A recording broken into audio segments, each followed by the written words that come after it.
Bismillahirrahmanirrahim.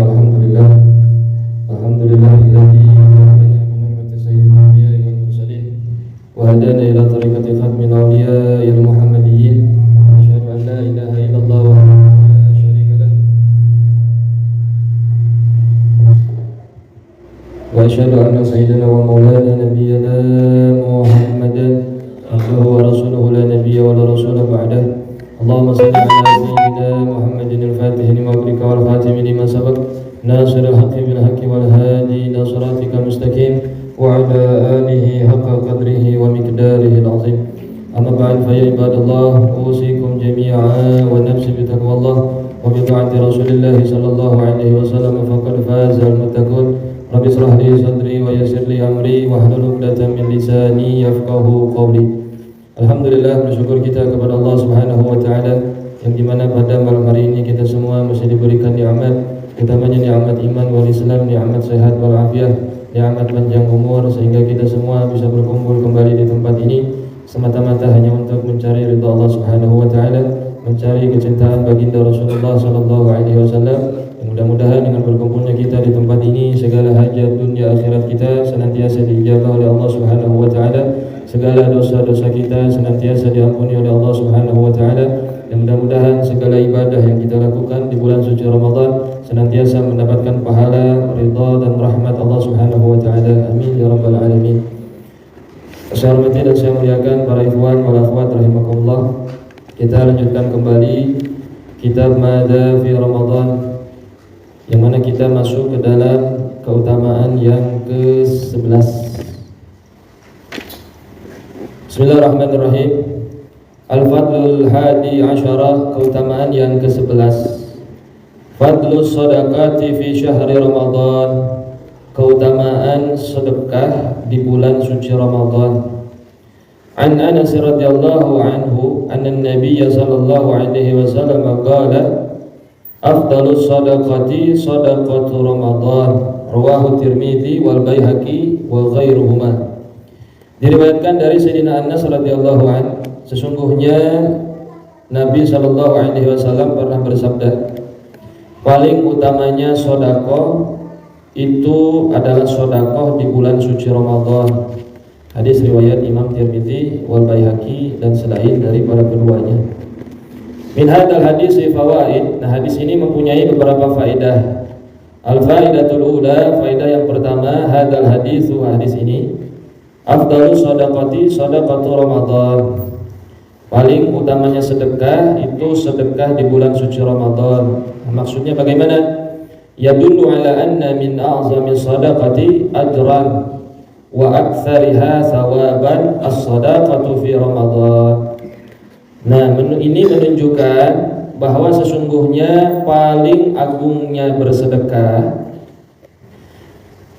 untuk mendapatkan pahala yaitu sedekah di bulan suci Ramadan. Maka ketika seseorang dia bersedekah di bulan suci Ramadan, maka pahalanya banyak. Nah, jadi kalau mau dapat pahala banyak sedekah, sedekah itu di bulan suci Ramadan kalau mau banyak. Nah, jadi sedekah yang paling utama, paling afdal itu ya adanya di bulan suci Ramadan. Jadi kalau mau dapat ganjaran yang banyak, kalau mau pahala yang banyak, sedekahnya di bulan suci Ramadan. Wa dzalika li'anna tawsi'ata fihi 'ala 'iyadillahi mahbubah. Dan yang demikian itu karena sesungguhnya terdapat keluasan di dalamnya atas orang-orang yang dicintai oleh Allah Subhanahu wa taala. Jadi ketika di bulan suci Ramadan orang bersedekah, maka di situ Allah memberikan keluasan yang banyak di bulan suci Ramadan tersebut, sehingga Allah hanya memberikan kepada orang-orang yang dikehendaki saja. Allah memudahkan kepada orang-orang yang dikehendaki untuk bersedekah di bulan suci Ramadan. Maka ketika orang tersebut dikehendaki oleh Allah, maka keluasan Allah tersebut amatlah luas, sehingga bulan suci Ramadan memberikan satu manfaat. Bulan suci Ramadan memberikan satu pelajaran yang berharga, utamanya berkaitan dengan pahala. Wa anna Allah ta'ala ja'ala syahra Ramadhan musiman liifadati rahmati ala ibadihi ad'afa ma yufiduha fi ghairihi fakanati sadaqatu fihi afdala thawaban minha fi ghairihi. Dan sesungguhnya Allah Subhanahu wa taala menjadikan bulan Ramadan sebagai satu waktu untuk mengalirkan rahmat. Jadi Allah menjadikan bulan suci Ramadan ini sebagai satu waktu di mana Allah mengalirkan rahmatnya. Allah memberikan rahmatnya kepada siapa? Kepada hamba-hambanya. Maka ketika Allah memberikan rahmat kepada hamba-hambanya tersebut, maka rahmat tersebut dilipat gandakan oleh Allah Subhanahu wa taala.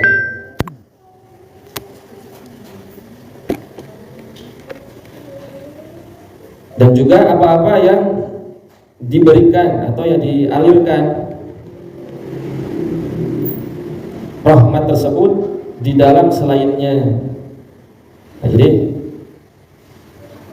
bulan Ramadan itu satu waktu atau satu musim atau satu bulan yang dimana di dalamnya Allah mengalirkan rahmatnya kepada hamba-hamba sehingga rahmat tersebut akan dilipat gandakan oleh Allah. Fakanati shadaqatu fihi afdal thawaban minha fi ghairihi. Maka sedekah ini di bulan suci Ramadan itu lebih utama pahalanya dibanding selain bulan suci Ramadan. Nah, jadi ketika rahmat tersebut Allah berikan kepada orang-orang yang khusus, maka ketika orang tersebut bersedekah, maka sedekah ini lebih utama pahalanya di bulan suci Ramadan ini dibanding dengan bulan-bulan selainnya. Walihada kana Mustafa sallallahu alaihi wasallam ajwada ma yakunu fi Ramadan, dan oleh karena itu bahwasanya Nabi sallallahu alaihi wasallam ajwada, orang yang paling dermawan ketika berada di bulan suci Ramadan. Jadi Nabi itu di bulan suci Ramadan itu orang yang paling dermawan. Ruwiya annahu sallallahu alaihi wasallam, diriwayatkan sesungguhnya Nabi sallallahu alaihi wasallam kana idza dakhala Ramadanu atlaqa kulla asirin wa a'ta kulla sa'ilin. Rawahul Baihaqi wal Bazzar an Ibnu Abbas radhiyallahu anhu. Bahwasanya ketika masuk di bulan suci Ramadan, nah Nabi itu membebaskan tiap-tiap tawanan. Jadi kalau masuk bulan suci Ramadan, Nabi membebaskan tawanan-tawanan. Dan juga Nabi memberikan kepada setiap orang yang meminta. Jadi khusus tuh, ada orang minta bulan suci jangan ditolak, kasih. Terlebih kalau kadang-kadang kan orang sekarang kalau mau minta itu kadang-kadang maksa gitu ya, atau mendesak gitu, ngedesak supaya dikasih gitu. Nah, kalau mau ngasih ya ngasih aja, kalau enggak jangan menggerutu ya. Nah, itu kalau udah menggerutu jadi jelek, nanti kita yang dosa. Kalau sekiranya kasih ya kasih, kalau enggak ya tolak dengan cara yang baik. Kalau enggak mau ngasih, jadi jangan kalau sudah enggak ngasih diomongin lagi orangnya, jangan. Itu yang pertama. Faedah tsaniyah, faedah yang kedua, hadal hadisu yurshidu ila nadbi iktsari shadaqati fi Ramadan wa mazidil infaqi 'ala al-muhtajin wa at-tawsi'ati 'ala 'iyalihi wa aqaribihi fihi. Faedah yang kedua, hadis ini menunjukkan kepada kesunahan untuk memperbanyak sedekah di bulan suci Ramadan. Jadi hukumnya sunnah sedekah itu, bukan wajib ya. Tapi ya ada juga sedekah yang wajib. Apa sedekah yang wajib? Zakat. Nah, jadi kalau sedekah ini sedekah hukumnya sunnah. Maka kalau orang bersedekah di bulan suci Ramadan, wa mazidil infaq, nah Allah tambahkan tuh. Nah, jadi tambahin infaknya kepada siapa? Alal muhtajin, kepada orang-orang yang membutuhkan. Jadi kalau ada orang butuh, kasih infak, kasih sedekah. Wa tawsi'ati 'ala 'iyalihi wa aqaribihi fihi, dan begitu juga luaskan kepada keluarga, juga kepada kerabatnya di bulan suci Ramadan. Jadi afdalnya sebelum kita memberi kepada orang lain, keluarga kita dulu tuh kasih. Keluarga, sanak, saudara, pokoknya keluarga kita dulu. Nah, baru setelah itu baru kepada orang yang membutuhkan. Wa taksirus shadaqati min fawaidis syiyam, dan memperbanyak sedekah ini merupakan bagian dari faedahnya berpuasa.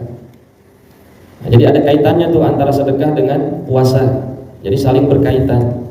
Wa dzalika li'anna shaima, dan yang demikian itu karena sesungguhnya orang yang berpuasa Idza ja'a tadzakara ma indahu minal ju'i fahassahu dzalika 'ala it'amil ja'i'i. Maka sesungguhnya orang yang berpuasa ketika dia dalam keadaan lapar, maka pasti akan teringat kepada apa-apa yang di sampingnya, terutama dari orang yang kelaparan juga. Jadi kalau lagi lapar kan kerasa kan ya, orang lagi lapar tuh ya lagi puasa begitu. Perasaan antum gimana kalau lagi puasa? Lapar kan? Nah itu ketika lapar itu merasa senang atau susah kira-kira? Susah. Fahassahu dzalika 'ala it'amil ja'i'i. Nah ini maka dianjurkan yang demikian itu ketika kita dalam posisi lapar, merasakan rasa lapar itu, maka sunnahnya kita untuk memberikan kepada orang yang kelaparan juga. Nah, jadi kita juga merasakan kondisi lapar itu nggak enak. Maka ketika ada orang kelaparan, orang belum makan, belum minum, nah maka disunnahkan untuk kita itu memberikan orang yang kelaparan tadi. Nah ini menjadi satu pelajaran. Nah berarti ketika memberikan kepada orang yang kelaparan tadi, nah itu termasuk dari sedekah. Ya, itu bagian dari sedekah. Nah, jadi kita ikut merasakan apa yang orang kelaparan juga rasakan. Nah, jadi puasa itu tidak hanya sebatas menahan lapar dan haus, tapi di sini juga ada faktor sosialnya. Ya. Jadi harus saling memberi kepada orang yang membutuhkan. Waqad balagana anna Sulaiman ay Yusuf alaihi masalam la yaqulu hatta yaqula jami'ul muta'alliqina bih. Dan sungguh telah sampai kepada kami sesungguhnya Imam Sulaiman atau sesungguhnya Nabi Sulaiman atau Nabi Yusuf alaihi masalam. Nah beliau itu tidak pernah makan sampai makan terlebih dahulu semua orang yang berhubungan dengannya. Jadi kalau Nabi Sulaiman itu ada orang yang ditanggung sama beliau, atau Nabi Yusuf ada orang yang ditanggung oleh beliau, itu nggak mau makan sebelum orang yang ditanggung itu makan dulu. Nah ini juga bagian dari satu adab nih, ya. Jadi bagian dari satu adab. Nah ketika kita berhubungan dengan orang begitu, contohlah gampangnya begitu, ada orang namu begitulah sama kita, datang ke rumah kita, kemudian kita suruh makan itu tamu. Nah maka yang pertama kali makan itu bukan kitanya, tamunya dulu. Ayo silakan. Ya geus puja mah orang jadi tuan rumah, nah aya bae dahar. Nyontohan. Orang terlebih dahulu. Nah, begitupun kita nih ada tamu begitu. Ini kayak di kita nih, makanya kayak di kita di acara begitu habis di majelis begitu. Suruh tamu dulu yang suruh makan, jangan kita yang awalan. Nah iya kalau cukup, kalau kurang sabar. Nah ini bagian dari adat. Suruh orang dulu makan, suruh kenyang dulu, nah baru kita. Nah kalau nggak kebagian ya sabar. Kalau nggak kebagian ya udah terima aja. Nah itu bagian dari adat. Makanya dulu Syekhuna itu begitu. Kalau ngajarin, kalau ada acara mau itu maulid atau ada acara apapun yang ngedatengin tamu itu nggak mau makan beliau itu sebelum semuanya makan dulu. Nah baru setelah itu makan. Jadi tuan rumah itu terakhir, bukan duluan. Terus puguh jadi tuan rumah, hayang pangheula ada harta. Ya. Itu nggak adab ya. Nah, ini mencontoh juga dari Nabi Sulaiman atau Nabi Yusuf alaihi wassalam. Fasuila an dzalika faqala, maka ketika ditanya hal yang demikian itu, faqala maka menjawab, akhafu an ashba'a wa ansal jadi'ah. Saya takut merasa kenyang. Jadi beliau itu ketika melakukan hal yang demikian itu, beliau merasa takut kalau saya kenyang orang lain enggak, gitu kira-kira. Dan juga saya khawatir lupa kepada orang yang lapar. Karena kalau orang kenyang rata-rata lupa sama orang yang lapar. Nu penting orang geus seueuh we. Ente mah ente we wayahna. Nah, supaya tidak timbul begitu tuh, sikap begitu. Nah, jadi harus sama-sama merasakan. Jadi beliau nggak mau kenyang sebelum orang lain kenyang, khawatir lupa. Itu saking adab tinggi itu begitu. Jadi kan kalau kita jangan egois ya. Nah, jadi ngukur tuh. Jadi kalau caranya prasmanan begitu. Kalau yang ngambilnya pertama itu ngukur, jangan seenaknya mentang-mentang pertama dihapok habis dagingnya, togena misalkan, penting makan wae, penting kurang ayah. Nah, jangan sampai ada begitu tuh. Giliran nanti orang yang kedua, ketiga, keempat, yang terakhir kehabisan gara-gara kita ngambil dagingnya 5 umpama. Kan zalim begitu itu. Yang harusnya jatahnya 1, dia ngambilnya lebih dari 1. Nah, itu nggak boleh begitu itu. Terkecuali kalaupun yang terakhir nih, umpama ngambilnya kalau enak yang terakhir itu pun kalau nyisa. Ya kalau kagak gigit jari, sabar lagi. Nah, itu pun adabnya begitu. Ketika jadi orang terakhir ngambil makan, ternyata dagingnya sisa 2 umpama. Ngomong, wah sisa 2 nih, rezeki aneh. Boleh ngomong dulu, jangan ngambil aja 2 itu. Izin dulu sama yang sudah ngambil, boleh aneh 2 ya, karena ini sisa ini terakhir. Itu pun syaratnya kalau sudah semua makan kebagian. Kecuali kalau belum, nggak boleh kalau belum, kalau masih ada yang belum makan atau nanti makannya. Nah, itu mesti diperhatikan juga. Jangan mentang-mentang yang pertama tadi seenaknya aja ngambil, semuanya ditaruh semua. Nggak boleh gitu, pakai adab juga, perhatiin. Atau kadang-kadang kita sering menemukan orang pertama dihitung dulu tuh dagingnya. Berapa nih? Lebih dari cepat orang 2. Itu juga nggak boleh. Nggak ada begitu itu. Dihitung dulu disengaja. Bisa dapat kesempatan itu. Nah itu juga nggak ada. Nggak boleh begitu itu. Jadi harus merasakan. Orang lain 1, kita pun 1. Orang lain 2, kita pun 2. Itu adil begitu itu. Nah, karena jangankan urusan harta, urusan makanan aja ada kecemburuan. Iya kan? Si itu mau nyoba ngeroba, orang bisa etik misalkan, ini kan kadang-kadang kan begitu ya. Nah nggak boleh begitu itu. Jadi harus sesuai porsi. Jadi ngukur. Kalau porsinya gede, ya tetap juga. Kalau sekiranya porsinya gede, mending yang terakhir aja ini. Nah, jangan yang di pertama dah, enak terakhir. Kalau terakhir lebih bebas. Itu faedah yang kedua. Al-faedah tsalitsah, faedah yang ketiga. Fi hadzal hadis, di dalam hadis ini hasun ala igtinamil ayyamil fadilati bil a'mali salihati wa minha shadaqah. Dan di dalam hadis ini ada satu anjuran untuk mengambil hari-hari yang berfaedah, yaitu dengan melakukan amal-amal soleh. Salah satu di antaranya bersedekah. Wa fihi tanbihun, dan di dalamnya juga terdapat satu peringatan ala kasrati fawaidis shadaqati, atas banyaknya faedah bersedekah di bulan suci Ramadan. Jadi faedahnya banyak tuh sedekah di bulan suci Ramadan. Qala ulama, telah berkata para ulama, lis shadaqati fawaidu katsiratun. Nah, bagi sedekah itu faedahnya banyak. Ashharuha, paling unggulnya bersedekah, annaha tutahhiru sahibaha minadz-dzunubi wal khataya. Jadi paling unggulnya orang bersedekah, sesungguhnya sedekah itu mensucikan kepada dosa dan kesalahan orang yang bersedekah. Nah, itu keunggulan pertama itu begitu. Dosanya diampuni sama Allah, kesalahannya diampuni sama Allah. Makanya kalau lagi sedekah itu jangan terbersit sesuatu yang jelek, jangan. Ya, aduh sayang nih umpama uang tinggal segini-gininya dikasih umpama sama orang, nggak boleh begitu.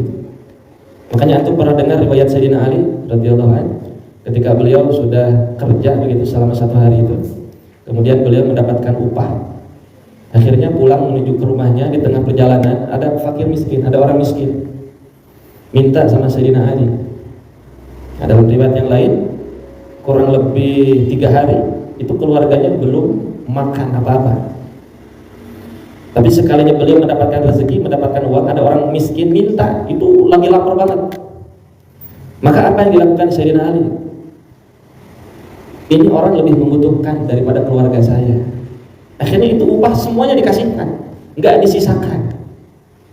Nah kalau kita kan lain lagi kan, kalau bobogan sakia kita, ayo wahain mentah deh kan gitu kan, kita gitu. Nah maka ketika datang Sayyidina Ali, upahnya sudah dikasih, uangnya, rezekinya sudah dikasih sama orang miskin. Akhirnya datang disambut sama Sayyidah Fatimah Az-Zahra radhiyallahu anha. Ketika ditanya, Sayyidina Ali berbicara, ngomong langsung sama Sayyidah, wahai istriku, mohon maaf, saya belum bisa membawa apa-apa ke rumah. Karena tadi sebetulnya saya dapat rezeki, saya mendapatkan uang, tapi di tengah perjalanan uang itu saya kasihkan kepada orang miskin yang saya lihat itu orang sudah lapar banget. Maka jawaban istri soleha itu gimana kira-kira? Wahai suamiku, ya sudah, mungkin apa yang kau lakukan itu lebih baik karena orang tersebut lebih membutuhkan daripada kita. Itu jawaban istri soleha begitu. Kalau jawaban istri yang cerewet gimana kira-kira? Maneh-maneh mas kumaha sih munang hese teh kalah dibikin kabar kan kita kan begitu kan. Ini udah susah payah ya dapetin uang kalah dibikin kabar. Nah, itu istri cerewet begitu. Kalau istri solehah itu tadi itu kayak Sayyidah Fatimah Zahra nerima. Nah, maka ketika sudah mengganjal perutnya dengan batu 3 hari, bayangin 3 hari nggak makan, nggak minum. Akhirnya Allah menyuruh malaikat Jibril supaya menghidangkan makanan di meja makannya Sayyidah Fatimah. Jadi kalau ibarat apa namanya tutup itu? Nah, tudung saji. Nah, ketika dibuka tudung saji itu makanan-makanan enak ada di situ. Karena apa? Karena kebaikannya Sayyidina Ali radhiyallahu anhu beserta Sayyidah Fatimah Zahra radhiyallahu anha. Itu karena beliau orang-orang soleh, orang-orang soleha Allah beri itu. Jadi yang menurut kita mungkin sedekah begitu kan rugi kan ya, menurut akal nih rugi itu, sudah dapat susah malah dikasih ke orang, semuanya lagi kasihnya. Tapi bagi beliau enggak, bukan satu kerugian, itu satu keuntungan.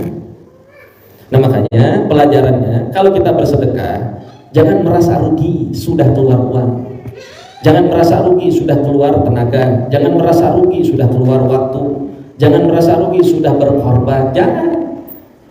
Karena kebaikan itu sekecil apapun pasti ada nilainya di sisi Allah. Nggak ada istilahnya kebaikan itu basi, itu nggak ada. Nah, makanya kalau berbuat baik harus ikhlas. Jangan pernah mengharap kebaikan dari orang yang kita beri. Kalau ngasih aja. Wah, naon merek kasih eta, kasih eta ge kawan tara merek. Nah, tuh jangan begitu. Kalau begitu kita nggak bakal ngasih sama orang. Karena naon merek kasih eta ada koret saya sama ka urang oge. Ya kalau begitu pikirannya begitu, nggak mau sedekah kita ngasih aja. Nah, jadi itu sedekah menghilangkan dosa dan kesalahan. Wa anna tutahhirul amwal, dan sesungguhnya juga sedekah itu mensucikan harta.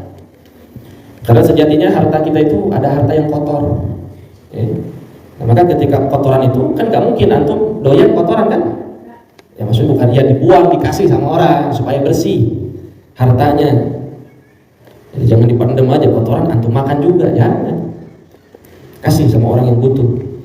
Wa annaha tarfa'ul balaa 'an sahibiha, dan sesungguhnya juga sedekah itu mengangkat bencana, mengangkat bala dari orang yang bersedekah. Nah, jadi ngangkat bala sedekah itu. Nah, jadi makanya ada satu cerita nih. Ada orang dia tuh rajin sedekah. Setelah rajin sedekah, jadi sedekah itu bukan dipaksa ya, nggak boleh sedekah dipaksa-paksa. Jadi kan ada orang maksa buat sedekah ya, ayo sedekah mobil, paksa sedekah motor. Nah, kenapa ketawa teh? Nggak boleh maksa-maksa begitu. Sedekah itu bukan paksaan, karena hukumnya sunnah. Kecuali kalau zakat tuh harus dipaksa kalau nggak mau bayar dia. Lah kan ini sunnah hukumnya, iya kan? Dikerjakan dapat pahala, tidak dikerjakan tenang-tenang kan gitu kan? Nah, maka nggak boleh dalam bersedekah yang hukumnya sunnah dipaksa, nggak boleh. Supaya keluarin ente punya apa? Duit, kasih cincin, copot, kunci mobil, kan paksaan.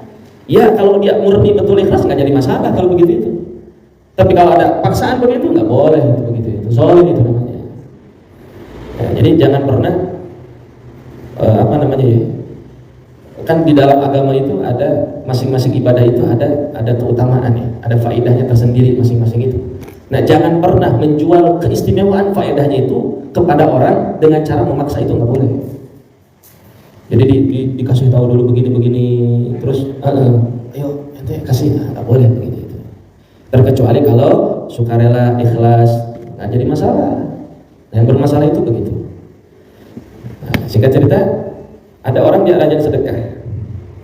Dan ketika dia selesai memberikan sedekah, itu Jadi kalau nggak salah ya, ini orang ini dia habis datang pengajian. Nah ketika itu kebetulan ustadznya nerangin masalah bab sedekah. Nah setelah dia mau pulang, akhirnya dia bersedekah tuh sebelum pulang itu, karena tahu keutamaan yang sudah dijelaskan sama ustadznya. Nah akhirnya ketika dia mau pulang ke rumah, di jalan, jadi ibaratnya kayak begini nih, mau ke jalan raya begitu, itu dia keserempet mobil. Nah setelah keserempet mobil, akhirnya dia terjatuh di pinggir jalan itu. Nah akhirnya setelah dia terjatuh, dia mikir begitu, muncul dalam benaknya, kata Ustaz, sedekah itu menolak bala begitu. Tapi buktinya saya celaka, kan begitu kan? Protes dia. Akhirnya yang tadinya mau balik ke rumah, balik lagi dia ke rumah ustaznya. Protes, saya protes. Kata Ustaz tadi kalau sedekah itu menolak bala, apaan saya bisa sedekah, saya celaka. Akhirnya diceritakan bagaimana ya, saya mau pulang saat pakai motor, ketika mau masuk jalan raya keserempet, jatuh saya di pinggir. Tadi Ustaz neranginnya sedekah itu menolak bala, tapi saya celaka. Akhirnya Ustaznya karena cerdas, oh begitu. Nih saya kasih tahu, untung ente sedekah, baru keserempet. Coba kalau kagak sedekah, mungkin ente ketabrak. Oh begitu Ustaz? Iya. Oh iya benar juga ya, masih untung ya. Iya, ente masih keserempet, nggak luka kan? Enggak. Ya udah, tuh sababnya sedekah ente itu. Coba kalau ente nggak sedekah, mungkin ente ketabrak. Oh iya, balik ya. Ini kisah nyata, bener asli begitu ada. Nah, coba lebih besar itu sedekahnya. Nah, itu begitu. Jadi jangan menganggap itu tadi pelajaran tadi dari riwayat tadi itu, cerita tadi, kisah tadi itu, kita pasrahin saja sama Allah. Jadi setelah kita sedekah, ikhlas, lillah, sudah cukup buat kita. Itu yang susah tuh yang begitu ibadah gitu. Jadi kita berbuat apa saja lillah, berbuat apa saja lillah, itu yang susah. Kemudian wa ana sababun lisyifai wat tadawi, dan sesungguhnya juga sedekah menjadi sebab untuk kesembuhan. Ya. Menjadi sebab untuk kesembuhan dan juga menjadi obat. Nah, jadi kalau mau lagi sakit, mau cepat sembuh, sedekah. Kalau ada satu masalah, mau cepat selesai, sedekah. Wa anna fiha barakatul amwal, dan sesungguhnya juga di dalamnya itu terdapat keberkahan harta. Jadi harta kita berkah tuh kalau kita rajin sedekah. Wa annaha fis sirri tudfi'u ghadabar rabbi, dan sesungguhnya juga sedekah itu di dalam rahasianya itu tudfi'u ghadabar rabbi, memadamkan marahnya Allah. Nah, jadi kalau kita nggak mau dimarahin sama Allah, sedekah. Nah, jadi kadang-kadang kan kita jarang introspeksi diri kita ya. Jadi kalau kita ada dapat satu masalah begitu itu, nah, cari tahu tuh masalahnya itu kenapa saya begini ini begitu. Wa anhatun mir rizqa, dan sesungguhnya juga sedekah itu menumbuhkan atau yang menambahkan rezeki. Jadi nggak ada istilahnya sedekah itu mengurangi rezeki, meskipun secara zahirnya iya mengurangi rezeki ya. Antum punya duit 100.000, antum sedekahkan 5.000, 50.000, berkurang atau bertambah? Berkurang. Tapi hitung-hitungannya bukan hitung-hitungan matematika begitu, hitungannya hitungan Allah. Sedekah itu bukan hitungan matematika 1 tambah 1 2, bukan ya. Jadi sejatinya itu menambah rezeki. Wa tazidu fil umri, dan juga sedekah itu menambah umur. Jadi kamu panjang umur, rajin-rajin sedekah. Wal mali, dan menambah harta. Jadi nggak ada istilahnya orang sedekah itu bangkrut, nggak ada. Atau pernah dengar ada orang sedekah bangkrut? Orang ngasih mulu bangkrut ya, ada nggak? Ada nggak? Atau pernah lihat? Atau antum ada cerita? Nggak ada ya? Orang sedekah bangkrut, orang sedekah jadi rusak gitu, nggak ada. Nah, itu tadi kembali sedekahnya harus lillahi ta'ala. Nah, itu begitu. Mudah-mudahan kita semua di bulan suci Ramadan diberikan keluasan rezeki sehingga kita bisa untuk bersedekah kepada orang-orang yang membutuhkan. Mudah-mudahan kita semua di bulan Ramadan ini diberikan kekuatan lahir dan batin untuk senantiasa beribadah kepada Allah Subhanahu wa taala, menjalankan segala perintah Allah dan menjauhi segala larangannya, dan mudah-mudahan segala puasa yang kita lakukan diterima di sisi Allah Subhanahu wa taala. Amin ya rabbal alamin.